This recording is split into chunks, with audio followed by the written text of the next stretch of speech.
Bom, Bruno, de que forma você conheceu o Terça Insana? Que, eu vou pensar se eu conheci primeiro no palco ou se foi na internet. Mas eu acho que foi primeiro no palco, que eu venho a São Paulo há muito tempo. E aí, como eu trabalho com. Deixa eu só ver o que é isso, peraí. Alô?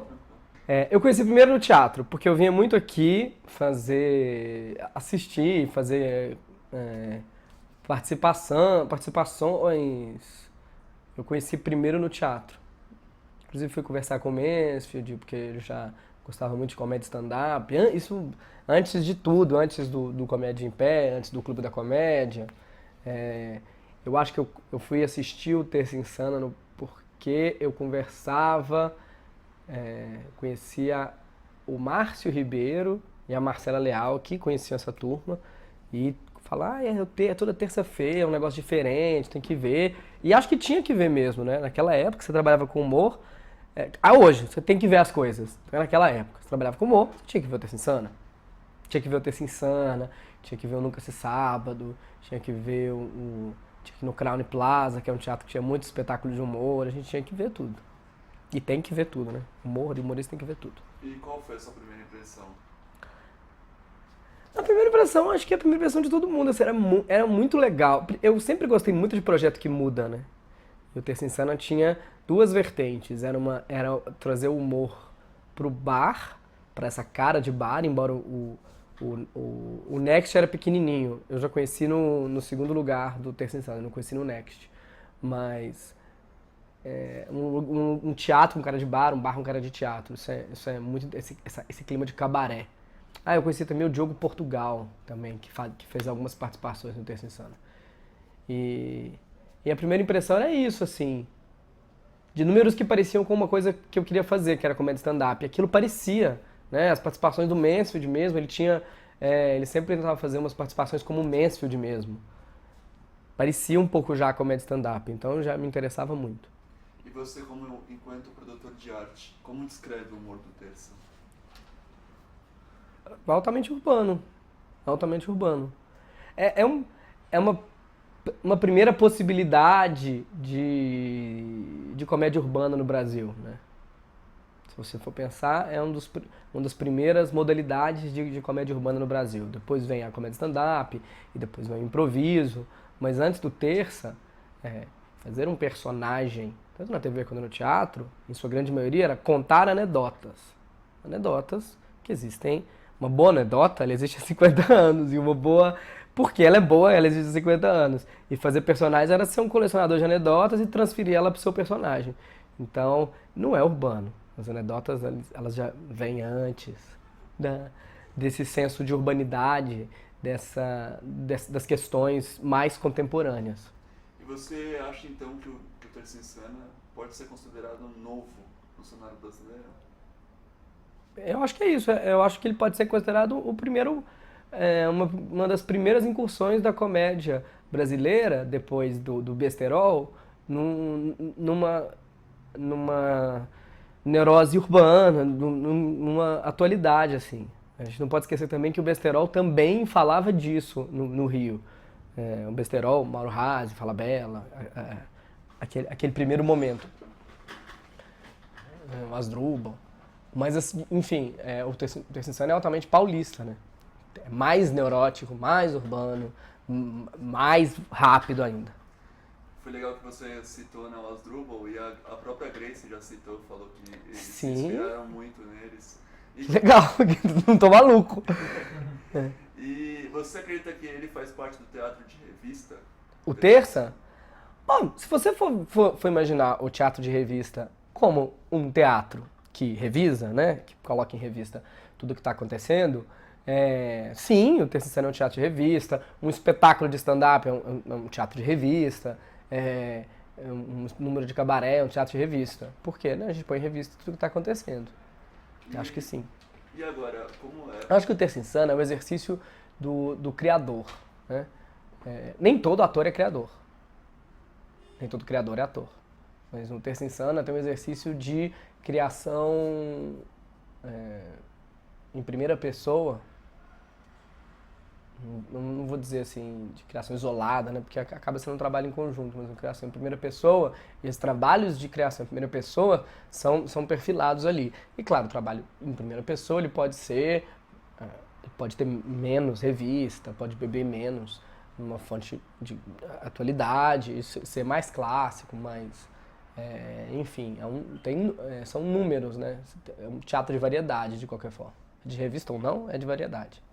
E você diferencia o Terça Insana da comédia stand-up? Claro, uma coisa. Quais seriam Eles são as primos. diferenças, assim?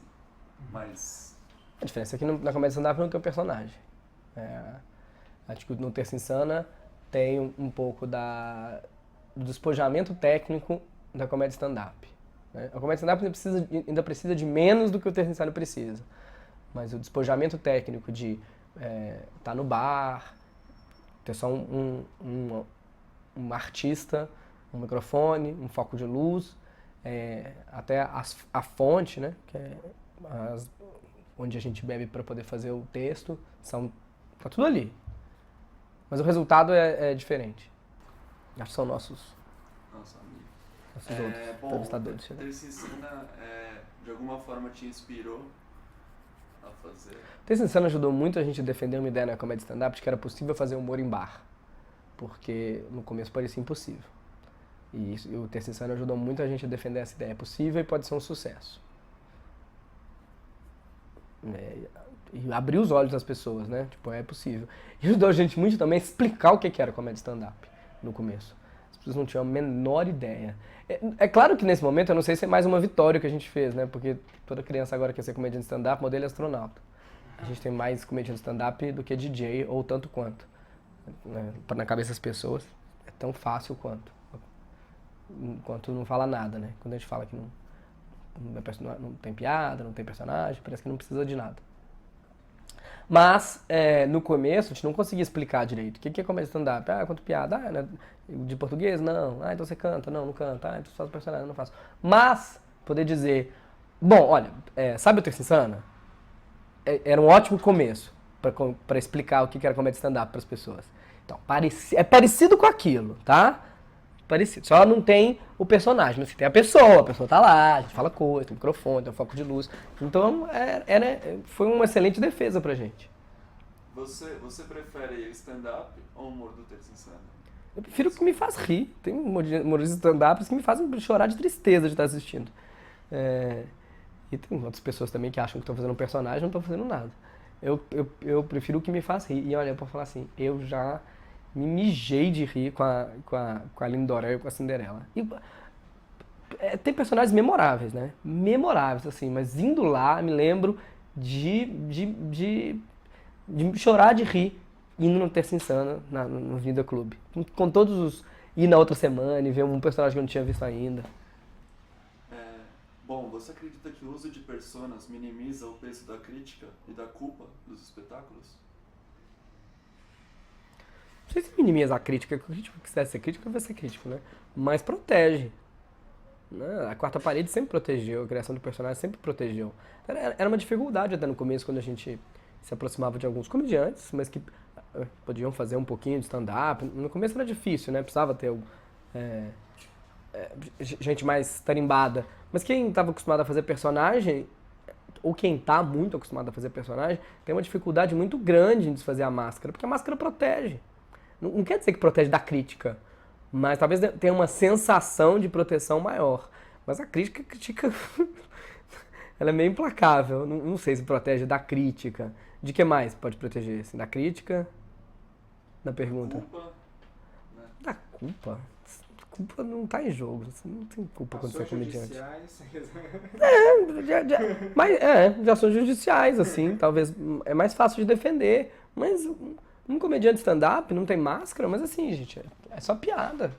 A gente não tá falando em júdice, né? Não é um júri. A gente advoga em causa própria, mas não é um tribunal. Mas você já sofreu alguma crítica negativa que te faz Não, lembrar né? assim? Não? Não, eu sei o que eu tô fazendo. Você acha que eu sou um bom profissional? Eu acho que tem gente, isso que eu vou dizer não julga se a pessoa é boa ou não é, se tem talento ou não é, se é engraçada ou não é, se acontece ou não é, se é famosa ou não é. Mas eu não acho que esse trabalho tá ligado a ser processado, ter problemas. Você pode fazer esse trabalho sem ter problemas.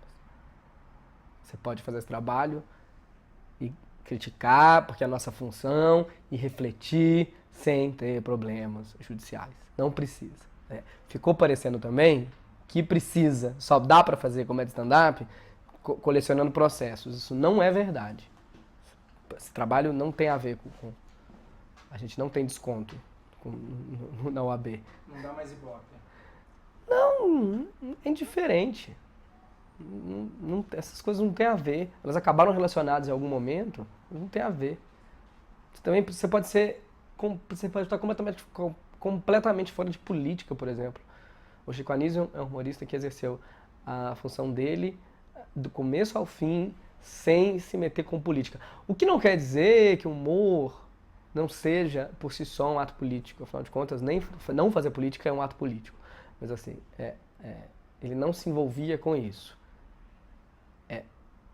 Criava, mas a crítica sempre foi social, sempre foi cotidiana, sempre foi das ações, sempre foi das notícias, né? Não é porque ele tinha o justo veríssimo que o humor era político. Não precisa. Não, podemos passar. Aproveitando que você tocou nesse assunto, né? Você acha que há limites para o humor? Não tem limite para o humor. É querer aprisionar um imprisionável. Agora, tem limite tem limite de apresentação. Não tem limite para o que tem graça. É pessoal e altamente subjetivo. E todo mundo já fez todo tipo de piada. Assim, você pensar numa velório tem muita piada, mas você contar para a pessoa que está do seu lado não quer dizer que você vai contar para a viúva ou subir do lado do caixão e dizer o que estava pensando. A mesma coisa numa sala de aula, todo mundo tem uma piada sobre o professor e você vai escolher para quem você vai dizer. Você vai dizer para o seu colega, para o reitor, para o outro professor.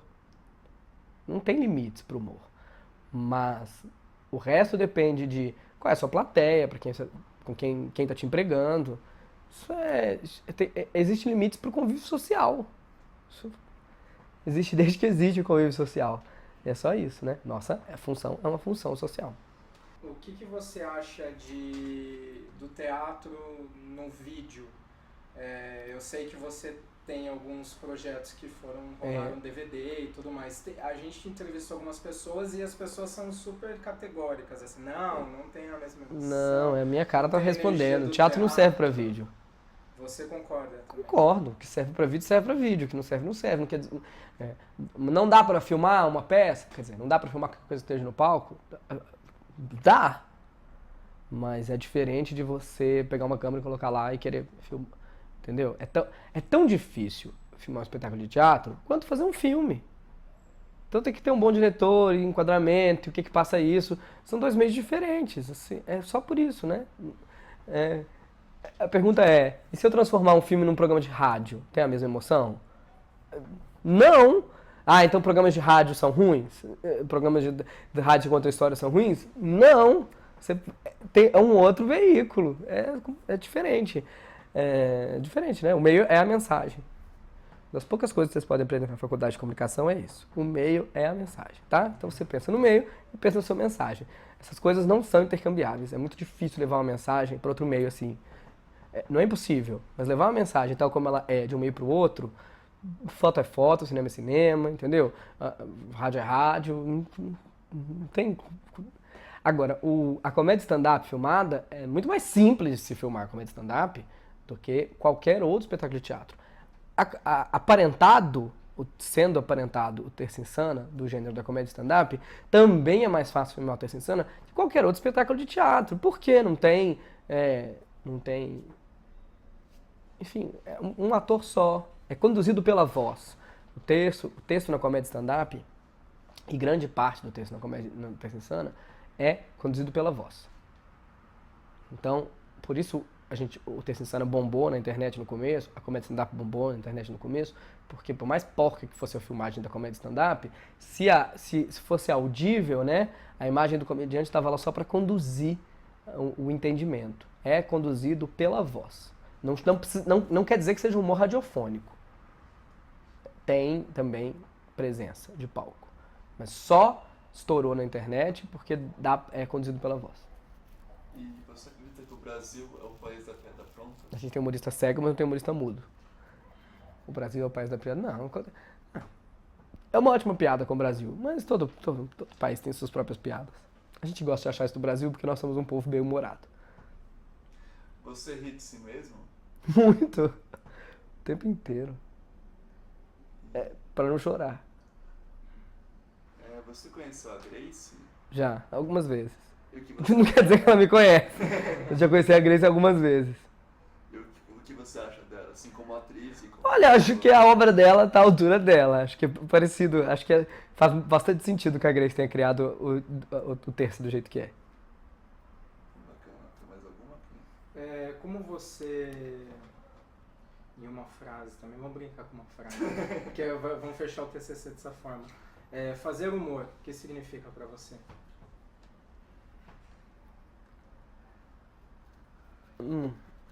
Humor é uma linguagem. Não quer dizer que eu tô fazendo uma linguagem. Mas humor eu não sei se humor é uma linguagem, mas o que eu faço, assim, comédia stand-up é uma linguagem do humor. O humor é maior que uma linguagem. A comédia stand-up, pra mim, é uma linguagem de humor.